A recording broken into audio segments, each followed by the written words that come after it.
Either way, the child is more likely to seek out formulas or specific strategies for how to succeed, rather than have a resilient capacity to tolerate the discomfort of not knowing, being a beginner at something, exploring various options, or being inquisitive and explorative about a new skill.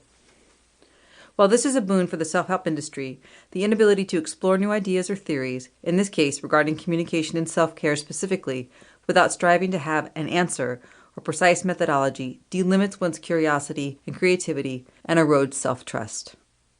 The core concepts discussed below are offered to support examinations of interpersonal communication styles, issues, and barriers while promoting critical reflection, active listening, and evaluative self-trust. Finding information, or formulas, on improving communication, identifying desires, and negotiating wants and needs is easy. There are books, tapes, videos, and TV shows on improving communication everywhere one turns.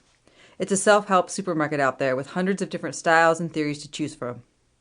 With a plethora of products offering to help improve communication, it can be overwhelming and difficult to know where to begin and what will be useful.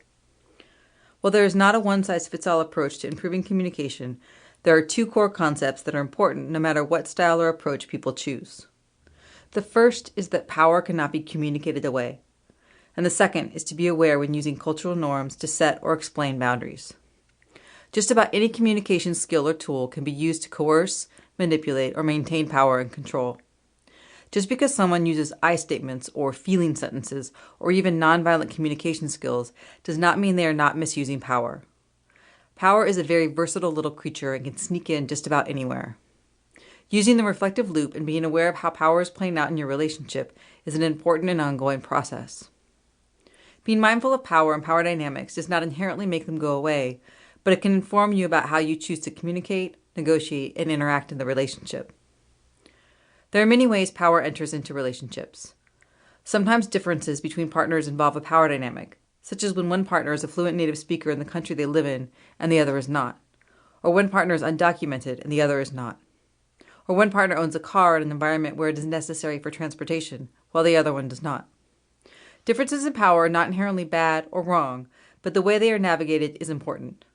There are endless ways in which relationships hold differences that translate into social power. One partner may be more comfortable negotiating with institutions and take responsibility for this in the relationship. While this could create a power imbalance in terms of who has more direct access to or information about the institutions they are in contact with, such as banks, credit unions, utility companies, internet providers, student loan companies, etc. How the couple communicates and addresses this matters more than the difference itself. If the person who is in direct contact with the institutions uses this to manipulate, isolate, or control their partner, then power is being abused. If, however, they communicate and address things in ways that feel equitable to both of them, then it works for that relationship. Power can be misused and abused in countless ways, and it is important to not get hooked into believing that any one formula or approach to communication or boundary setting will mitigate it.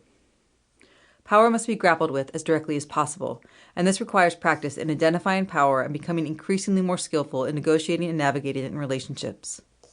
If you're just beginning your journey into understanding privilege and power, consider reading the following articles: Beyond Inclusion, Beyond Empowerment by Leticia Nieto, Anti-Racist Toolkit by Ignite, What is the System of Privilege by Alan G. Johnson. The National Seed Project is another wonderful resource. Cultural norms.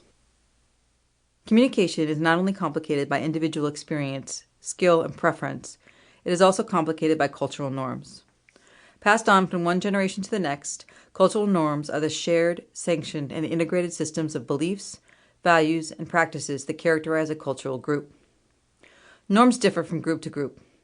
Navigating differences in cultural norms is an important part of communication and boundary setting. Problems occur when a cultural norm is mistaken for what is normal or right, and the problems are compounded when there is social and institutional power to impose the norm. Modern Western medicine is one example. Many people prefer to use herbs, acupuncture, energy work, and other forms of alternative medicine to treat medical and mental health issues. Most insurance companies elect to not cover alternative treatments because they are not considered medically or scientifically established or proven in the way that, say, antidepressant or chemotherapy is. Even the allocation of these practices as being alternative is an imposition of a cultural norm, positioning Western medicine at the center from which all other modalities are viewed and evaluated.